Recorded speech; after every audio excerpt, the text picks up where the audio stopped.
महिने पिवळी काहिली सहन केल्यानंतर पावसाच्या सरी घेऊन येतात हिरवा बहर. ओल्या निसरड्या पाऊलवाटा तुडवत ती हिरवळ आणि तो हिरवा गंध भरभरून घेत हुंदडणं हे आपल्या प्रत्येकाच्या बालपणीतील आठवणीचं एक हिरवं पान.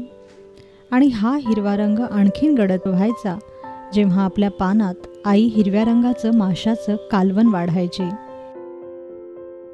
रस्सा, कालवण आणि पाऊस या सदरात आज आपण बनवणार आहोत चवीला भन्नाट आणि दिसायला अतिशय देखणं असं हिरवं पापलेटचं कालवण.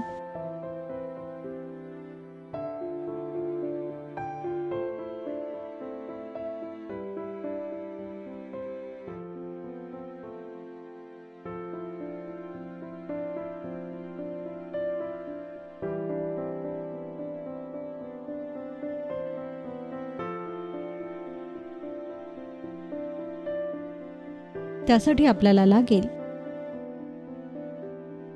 2 ते 3 पापलेटचे तुकडे, ओल्या नारळाची अर्धी वाटी,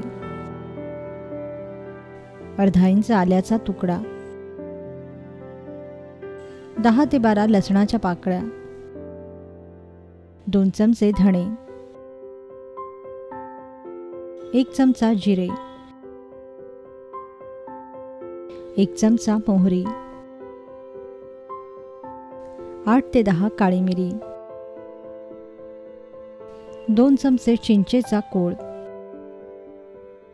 4 ते 5 कोकम, 7 ते 8 हिरव्या मिरच्या, 1 वाटी ताजी कोथिंबीर, 1 वाटी ताजा पुदिना, 1 लिंबाचा रस, 1 चमचा हळद, चवीपुरतं मीठ आणि फोडणीसाठी तेल. सर्वप्रथम पापलेट साफ करून त्याचे असे तुकडे करून वाहत्या पाण्यात स्वच्छ धुवून घ्या.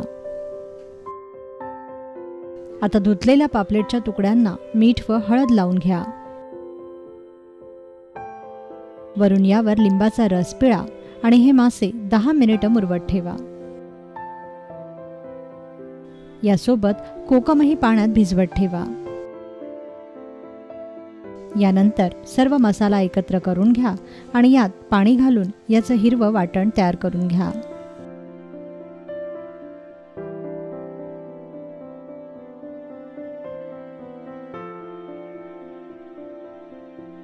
आता फोडणीसाठी पातेल्यात तेल तापवायला ठेवा व तापलेल्या तेलात उभ्या चिरलेल्या देठासकट 2 हिरव्या मिरच्या घाला.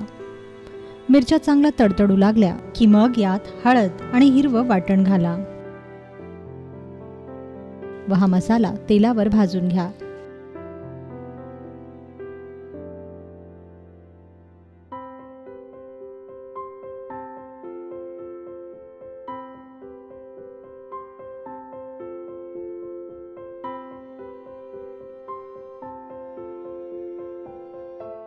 पाच मिनिटं मसाला भाजला की मग यात चिंचेचा कोळ घाला व मसाला पुन्हा भाजा.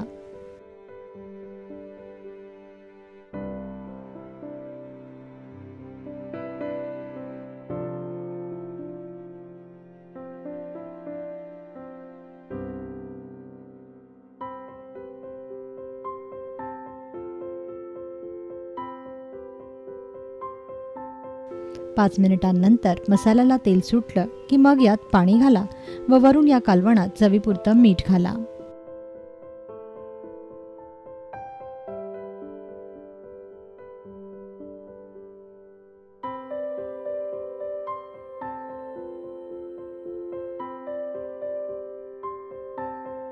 दोन मिनिटांनंतर या कालवणात कोकम घाला व या कालवणाला एक उकळी फुटू द्या.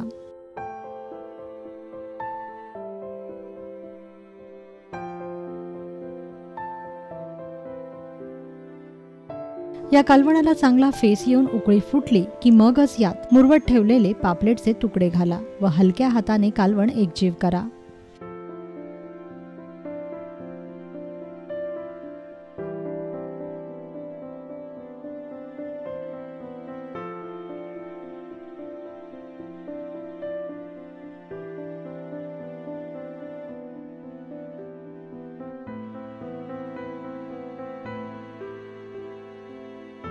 लक्षात ठेवा की माशाचं कालवण कधीही हलक्या हातानेच हलवावे, नाहीतर कालवणातील मासे तुटण्याची शक्यता असते.